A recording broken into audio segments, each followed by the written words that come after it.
Anyways, there's my truck simulator. I thought I'd make this video to show you, the viewer. Oh, that's my CB. Let me get that out of the way. It dawned on me that when I make driving videos, the only thing you people see is the monitor. And I thought, well, gee, as far as these people know, I'm sitting on my couch with a game controller, and that couldn't be further from the truth. So I thought I'd make this little video just to show you what I experience when I'm driving ATS. Right now I have the house lights on so you can see a little better, so I'm going to turn those off. Anyways, it's a two-seater. I have my passenger seat and I have some speakers there for their sound enhancement. If you look at my seat, it's completely surrounded with speakers. I got a subwoofer under the seat. I got two big bass speakers. I have those two little treble speakers, and those two gray ones are for my stereo because I have a stereo hooked up in here.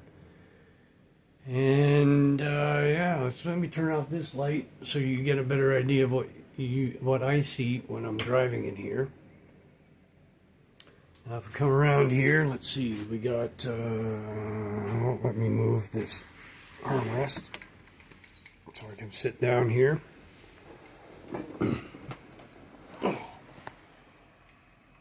So yes, the gauges do not function, but they are lit up. That's all I got for now. I'm thinking about getting the tach and speedometer working, but that's a whole other story. But all my switches do function. Of course, I have a CB that works in-game. I have this one here is my headlights on and off. There's the parks, there's the headlights. My four-way flashers on and off. This one is if I have a trailer with a liftable axle, I can lift the axles up. This is the truck suspension. I can dump the air out and set her on the ground when I'm parked.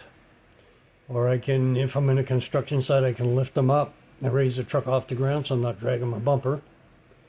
Here we have the jake on and off, and of course it's a three-stage jake, so I can give more jake or less jake. Here's the ignition, accessory on, and of course push start. This button here resets if I'm driving that. When I'm ready to go on the road, I put those to neutral. Instead of up or down, it's neutral, and then I push that to reset. This is my wipers on and off, faster or slower, and these two are for the windows, passenger and driver, up and down. And of course we have the park brakes for the trailer and the truck.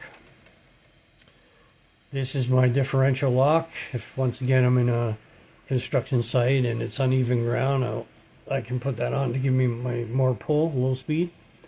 This is my fifth wheel lock and unlock. Down here I got my trailer brake.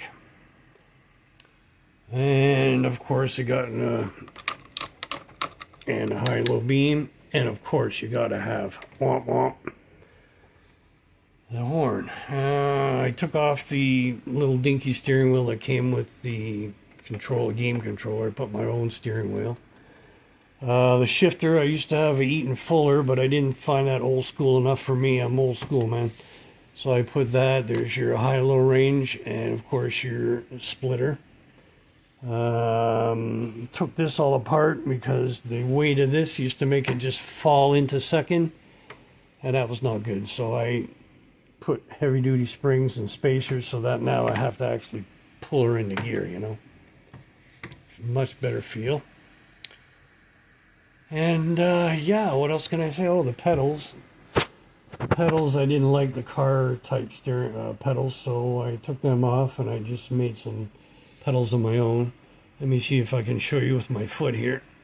If I pull this back, I basically took off the pedal that was mounted and I just put a hinge with a couple pieces of wood, and those are my pedals now, more like a truck, you know. I think it took me longer to paint those feet than it actually did took me time to make those things. That was one of the easiest things to do on this. The steering wheel was a complete nightmare. Taking a brand new steering wheel, tearing it apart and start drilling to put a real steering wheel on there. I was starting to second guess my decision on that one, but it did work out in the end.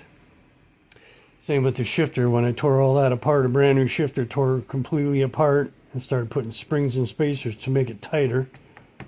All it took was one wrong move, and I would have had to go buy a new shifter. I actually had twin sticks in here for a while. That was pretty cool, but it was really hard to drive.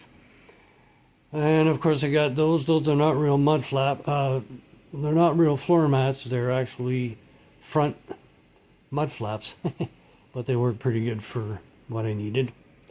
And yeah, of course, the monitor. There's my truck. I drive a stretched out and lowered 379 Pete. I've had that truck as long as I've had the simulator, and that's about 8 years now. My brother come along and said, you know what, you should be making YouTube videos. And I never thought in a million years I'd be making YouTube videos, but here we are, bless his soul. And he's not here today, but usually when we go trucking, you hear me talking to somebody, it's my brother Don. So anyways, yeah, wood grain dash. I went to the truck junker, and I picked up a wood grain dash. It's not out of Peterbilt, it's actually an International, but it's the best I could find. I tell you, the day I walked into the house with the truck dash in my arms, the girlfriend had just a few questions, but she knew better than to argue the point. And in the end, she thought it was pretty cool what I did here, so the argument was over. And yeah, I got a CB, functioning CB, and functioning stereo. And yeah, so now when you see me going down the road, usually all you see is the monitor when I'm driving, but now you know behind the scenes. I'm actually in a almost completely functioning simulator. I say that because the gauges don't work yet. So, I hope you enjoyed my little video, and I'm not used to making videos, so I'm a little lost for words and a little nervous, but I hope you enjoyed. And another thing I never thought I'd ever hear myself say is please, like and subscribe. Later.